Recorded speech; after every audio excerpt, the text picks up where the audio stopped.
131873 is the open line number. Good day, Jason. Ray, good morning. Morning, Jace. What would you like to talk about? Mate, I'm just calling just to give you a bit of information. I've had enough of this Nathan Abela, mate. Yesterday, I just thought I might add to your story, mate. There was a bit of a scuffle last night at our gym up at Greystanes there involving him. Mate, the guy, I don't think he's normal, mate. I don't think we need to be a psychiatrist to work that one out, Jason. When you say a bit of a scuffle, what with another member at the gym, was it?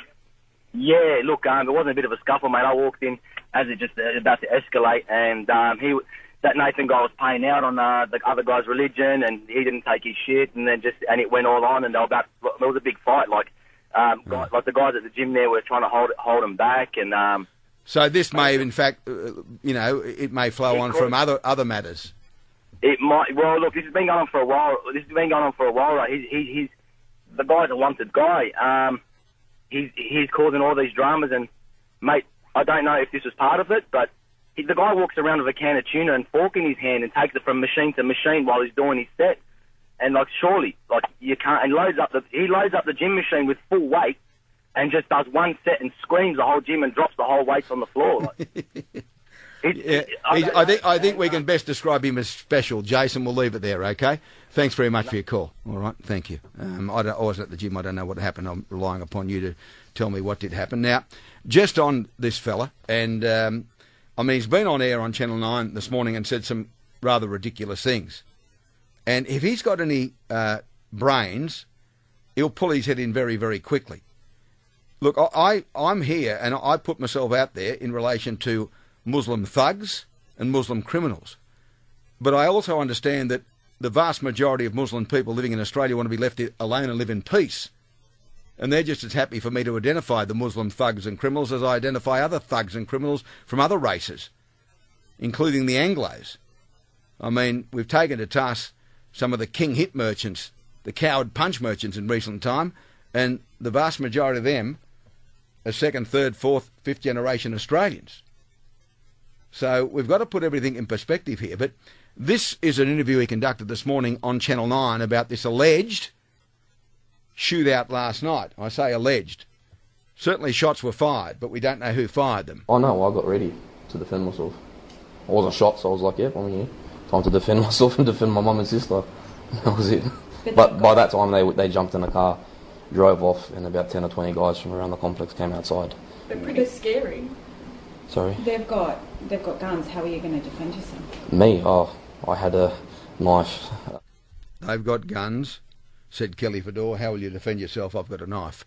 He went on. There's nothing controversial about speaking up against people on the other side of the world being slayed because they believe something else, or things that happen here, like such when policemen get bashed, which has nothing to do with them, like the riots and whatnot. Many things I can go on about. I'm a bit tired, so I probably won't be able to explain it thoroughly, but no, we don't. It's not like I just pull things out of thin air and just have a go at it. Everything we express is everything we speak about is true. Like, we use true facts. We don't just pull things out of thin air.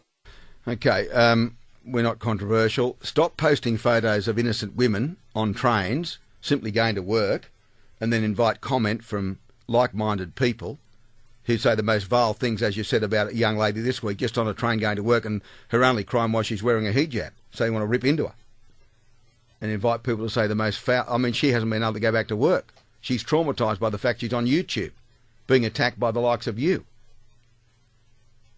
Not controversial.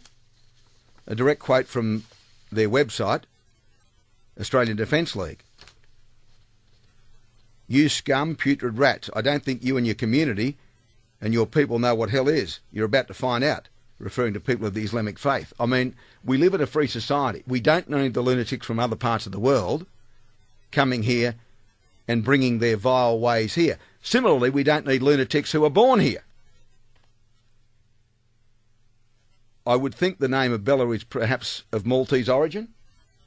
And I know, and I've spoken in glowing terms about the Maltese community in the past, about the wonderful contribution they've made to this country. In fact, some of the hardest working young blokes I know, their parents or grandparents came here from Malta looking for a new start.